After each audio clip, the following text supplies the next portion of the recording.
In 1979, British filmmaker Ridley Scott made his revolutionary sci-fi horror film Alien. A film about what happened to a crew of an expeditionary vessel who during a mission runs into this terrifying alien monster race known later as the Xenomorphs.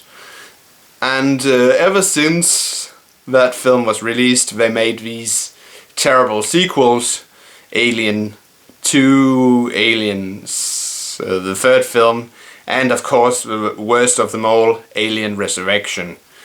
And ever since, people have been dreaming of the day when Ridley Scott would return to the franchise to make a proper Alien sequel.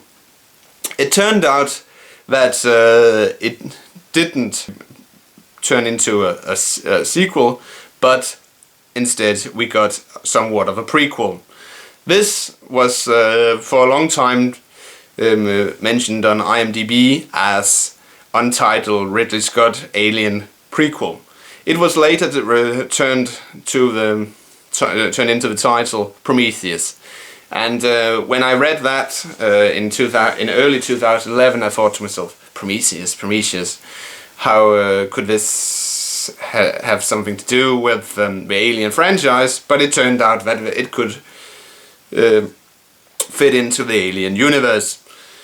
And I went to the theatre today to watch Prometheus after having watched and rewatched the trailers which were released over these last couple of months.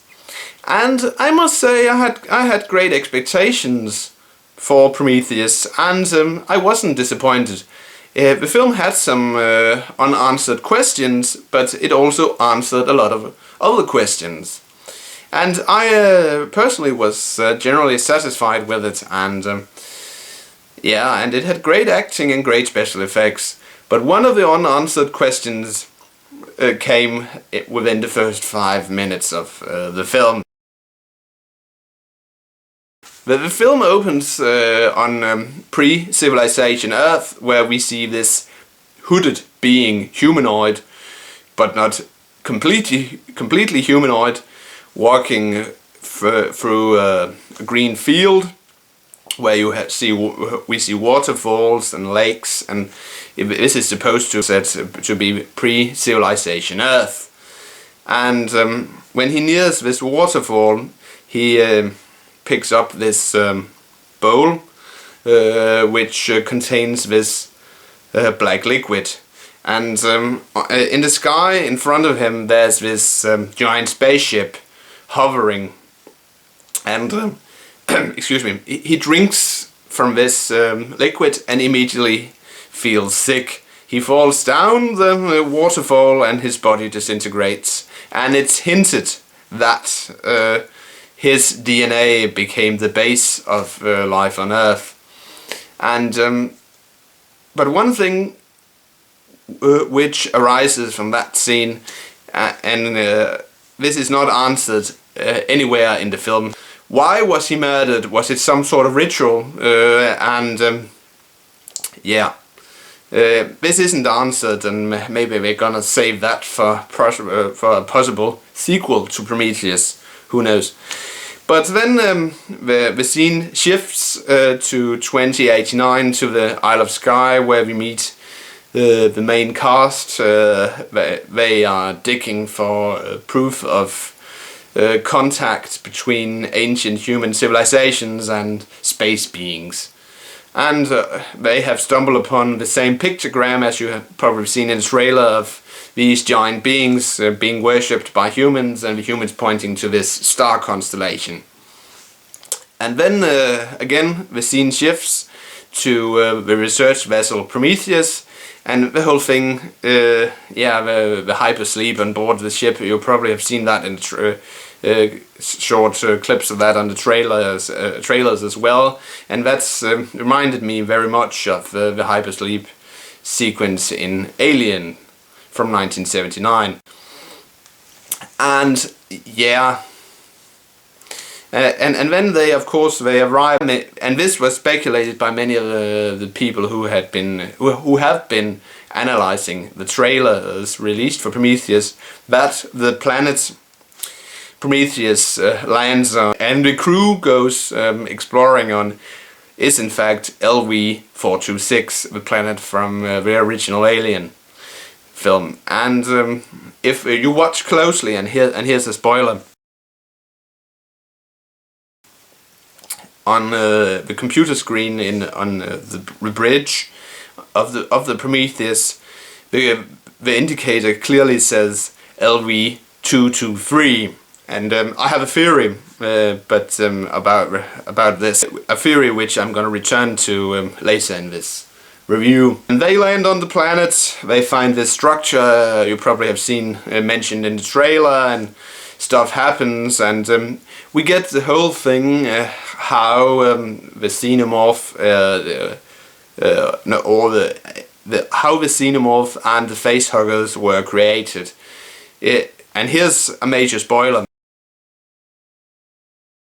It turns out that the planet LV-223 is, as some of the internet's people have been speculating, that this planet was in fact some sort of military outpost for the race, which is mentioned very shortly in the original Alien, the race which was labeled the Space Jockeys. And they have this black liquid, the black liquid which we saw in the opening scene being drunk by this space jockey. They have this stored in these containers, and this liquid of course is released and mixed with some sort of worm native to this planet, and horror ensues. And yeah, people die. I'm not gonna spoil the whole thing for you, but excuse me, I could, so if you would like me to spoil the whole film, please leave a comment below. So in many ways, Prometheus is a prequel to the Alien universe, and I enjoyed it. It had good acting, especially Michael Fassbender. He acted very well as David the Android, and the other actors like Noomi Rapace playing Elizabeth Shaw, she did a good job as well. And Charlize Theron, she played Miss Vickers, but her role was smaller than Noomi Rapace, and that's Rapace's role, and that surprised me. But generally, okay acting, great special effects, great makeup.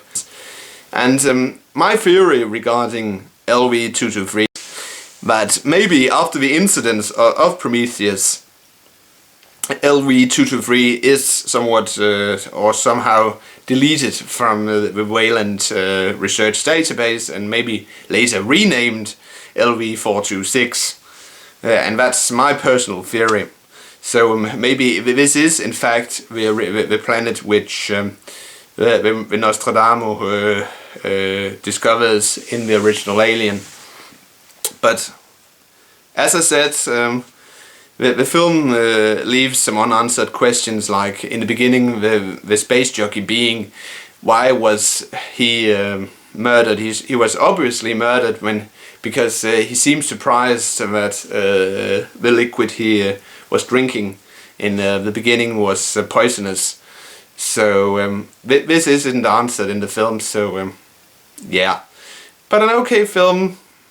It lived up to my expectations, so I would say 5 out of 5 Coca-Cola bottles. That's it. Euroman of Euroman's Movie Report signing off, wishing every one of my viewers a pleasant weekend.